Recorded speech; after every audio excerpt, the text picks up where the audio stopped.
সুপ্রিয় দর্শক, উনি হচ্ছেন আমাদের রাগদুল আইএম উচ্চ বিদ্যালয়ে অ্যালামনি অ্যাসোসিয়েশনের সম্মানিত সদস্য সচিব। আজকের এই আমাদের যে পিঠাপুলির উৎসব এবং হোমিন্তিক আড্ডা, এই সম্পর্কে উনি আমাদেরকে কিছু বলবেন। আজকের যে পিঠা উৎসব এবং হৈমন্তিক যে আড্ডা আমাদের সংস্কৃতিতে কিভাবে পরিবর্তন আনতে পারে এই বিষয়ে ভাইয়া আমাদেরকে কিছু বলবেন, আপনারা শুনেন। আচ্ছা, ধন্যবাদ। বাঙালির যে হাজার বছরের ইতিহাস, হাজার বছরের যে সংস্কৃতি, সেখানে পিঠাপুলির একটা কিন্তু স্থান ছিল। কিন্তু আমাদের সোসাইটি যেহেতু পরিবর্তন হচ্ছে, আমরা দেখছি যে এখানে নগরের নানা সংস্কৃতি এখানে ঢুকেছে এবং অপসংস্কৃতির যে একটা করাল গ্রাস, সেটা আমরা গ্রামেও দেখছি।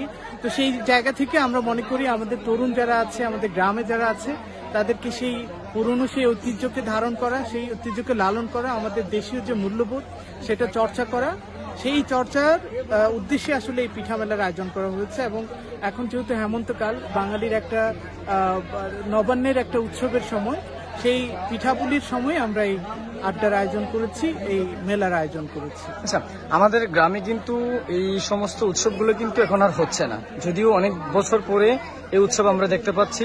তো সেই উৎসব করতে পেরে এবং যে পরিমাণ আমরা গ্রাহক, ক্রেতা, বিক্রেতা দেখতে পাচ্ছি, আপনার কেমন লাগতেছে এসব দেখে? আচ্ছা, এটা আমাদের জন্য একটু চ্যালেঞ্জ ছিল, কারণ আমাদের যে অঞ্চলে খুব একটা আনুষ্ঠানিক কোনো রূপ নেই নবান্ন উৎসবের কিংবা এই পিঠা উৎসবের। তা আমরা অ্যালামনাই থেকে একটু চ্যালেঞ্জ নিয়ে প্রথমবারের মতো আমরা আয়োজন করেছি।